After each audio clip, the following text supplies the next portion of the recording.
So this new relic that's come from beating the Everdark Nostar is actually insane, and I think this basically makes the Recluse almost useless when you want to choose a full caster, because overall I just think the Duchess is better.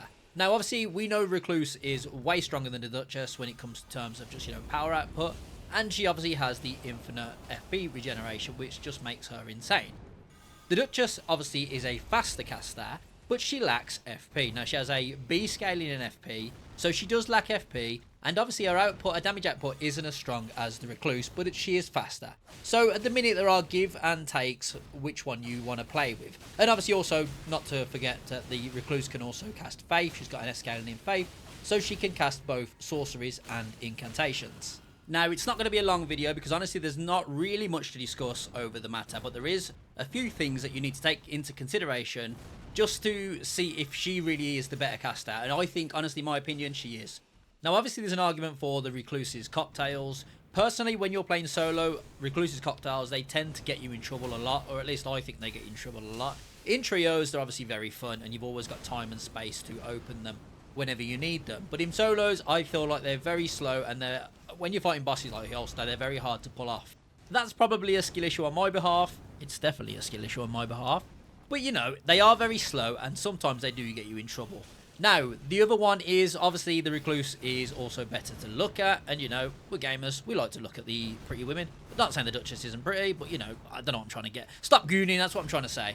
Pick the Duchess, stop gooning. Now, the new relic, the Dark Knight of the Wise, increases your max FP by a flat 25. Give or take what you want from that. I think that's kind of mediocre, if I'm being honest. But it's better than nothing. Then you've got the increase in FP every time you unlock a Sorcerer's Rise. Now that is a flat 20%, or roughly 20%, sorry. If you've got 3 of them, that's an extra 60%. Obviously it's multiplicative, so it's more than 60%, but obviously each one you open is going to be 20%. Then you've got the new regain FP from successive attacks, which with the Duchess you're going to be spamming your dagger R1 anyway. At least you should be spamming the dagger R1. And every time you hit, I think it's 4 R1s, you get 5% of your max FP. So if you've got 360 FP, 5% of 360 is 4,226. No, that's not right. You're going to be getting 5% back, which is obviously 18 from your 360. I'm using 360 because that's the max FP I got for the Duchess, I believe, anyway, if I remember correctly. Anyway, my point is, you're going to be using a lot of spell sword gameplay. So you're going to be, firing your sorceries from afar. Once you're low in FP, you're going to be getting in close, you're going to be using your dagger, and you're going to be regaining your FP back that way. That's why I don't feel like you need to be running around with Starlight Shards anymore, which obviously frees up the item slots for any other items that you want to be carrying for the Duchess. So that's a not so brief introduction to this relic. If you haven't seen it yet, it's definitely something you should be using if you're using a caster. And honestly, you can give up a space, a relic for it, and it will benefit you if you're playing a caster and you don't really want to worry about having to carry Starlight Shards all the time. Now, I'm going to show you some numbers, because obviously that's what you're here for. You're here to see the numbers.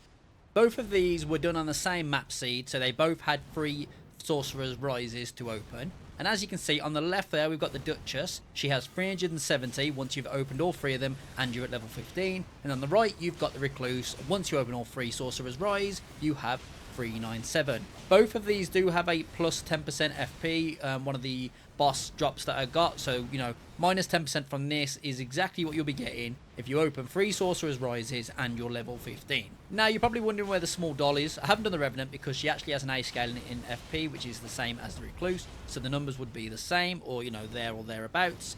But she would work exactly the same way. Her successive attacks would work really well with her claws, so you would gain FP back quite quick. And also, Faith incantations don't seem to be as FP hungry as intelligent sorceries, so take from that what you will. So gamers, if you're a caster, or if you like playing the Revenant, Recluse or the Duchess, use this relic because it will make a big difference. And personally, I just think it removes 1 layer of difficulty when you're playing a caster. You haven't got to run around looking for Starlight Shards, you haven't got to run around worrying about your FP. You can just press the R1, spam it to your heart's content.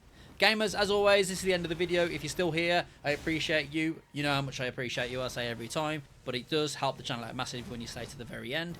If you like the video, drop a like, a comment, subscribe, all that stuff that helps out as well. As always, stay safe. Catch you on the next one. Peace.